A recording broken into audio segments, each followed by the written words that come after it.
Adama Gaye bu mu doon dem tey doon dem li nga xam ne que moo di procès bi. Parce que dafa comparaître libre tey jii ki nga xam ne que moo di Adama bind na li nga xam ne que moo di benn ko message sur sa page Facebook laata muy daal di dem en tout cas moom mi ngi avertir la nga xam ne itam moo koy daal di xaarani. Donc je cite moom ki nga xam ne que moo di Adama Gaye nee na j'ai sacrifié ma vie au combat pour les libertés, la démocratie, la bonne gouvernance.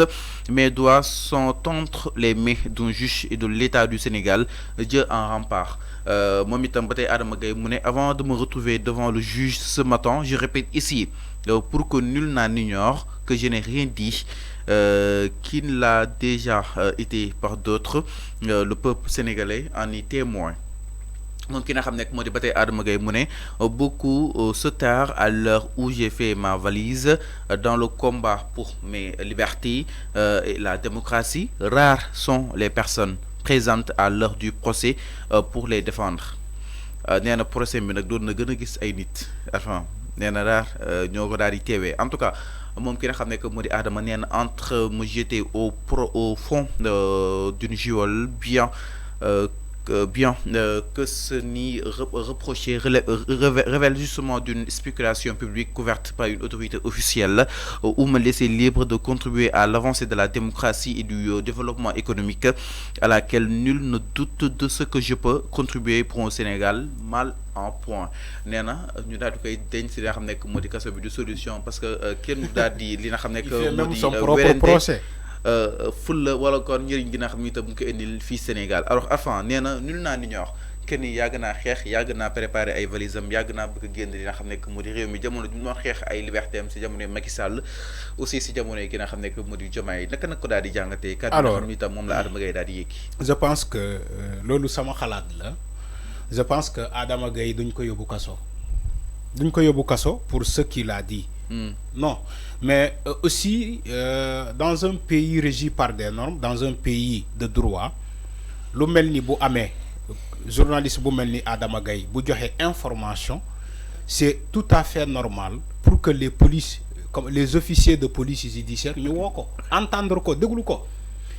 Dama lay wax benn affaire pour nga constater ko d'ailleurs sénégalais yi ñi seetaan aussi ñu constater ko bu fekkee l'État du Sénégal a une dent laa wax contre Adama Gaye duñu ko déglu keroog ba pare libérer ko sous contrôle judiciaire wala sous condition duñ ko libérer sous condition dañ koy garde à vue muy def ay retour de parquet. mais yoon moo leen poussé mais loolu laay wax nii déedéet dama ne mënoon nañ ko def quand même diffusion de fausses nouvelles et justice su ko neexee mu garde à vue la di nga bénéficier ay retour de parquet mën nga ko def mais dañ ko libérer sous condition ni que di nga am un procès mais tu es libre en attendant moo tax ma ne la l'État n'a pas une dent contre Adama Gaye contrairement à ce qui se dit actuellement dans ce pays à ce qui se dit au niveau de la presse à ce que lui-même le concerné Adama Gaye ce qu'il dit l'État du Sénégal n'a pas une dent contre lui.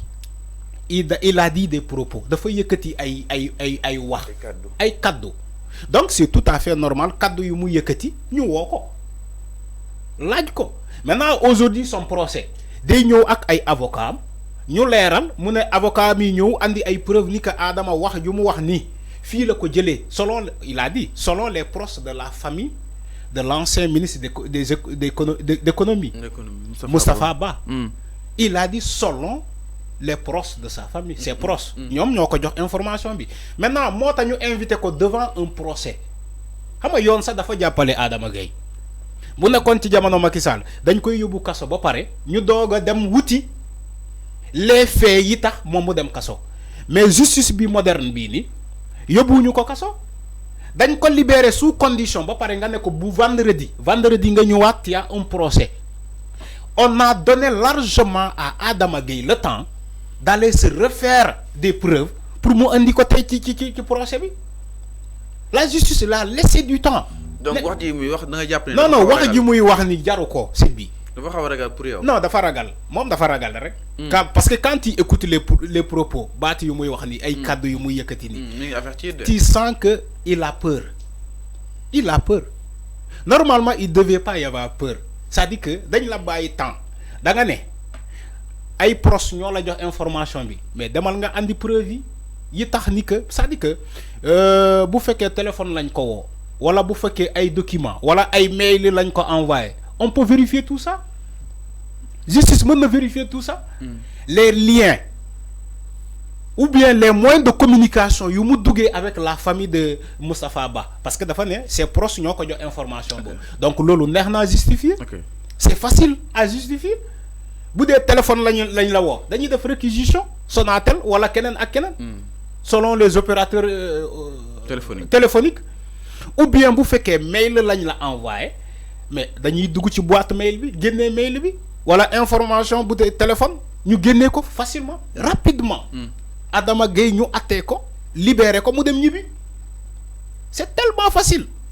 Alors mais avant maintenant man la question c'est là où j'ai un peu jaxasoo waaw foofu laa xaw a jaxasoo mais Adama Gueye lan la ragal en fait man loolu moo xaw a tey sama xel quoi. waaw dafa jàpp ni dañoo bëgg a. waaw xam man c'est liberté. xaw ma man dafa jàpp ni c'est liberté kenn non respecté xam man Serigne Fallou je n'arrive pas à justifier un peu sa peur. Son comportement. Non, sa peur. Il a peur. Oui, il a peur.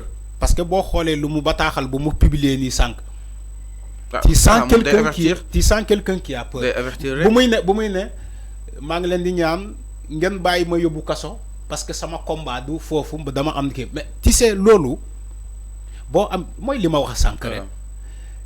Da nga ne les proches de Moustapha Ba ñoo la jox information bi. neex naa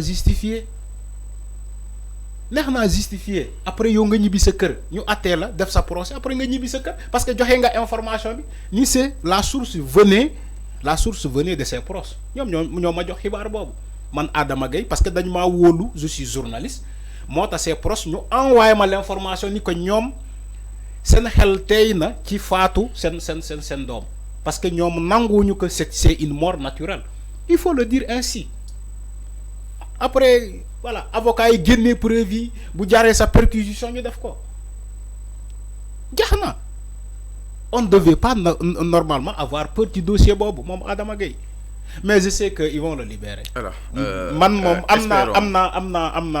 am naa yaakaar ni que bon procès la ñuy organiser parce que dans un pays sérieux aussi da ngay def procès. Alors may nit ki tamit mu ñëw avec des preuves concrètes mu fournir ko ñoom tamit dañu pour des besoins d'enquête nee naa la Adama Gueye bu andee tey ay preuves yoonu Sénégal soxla na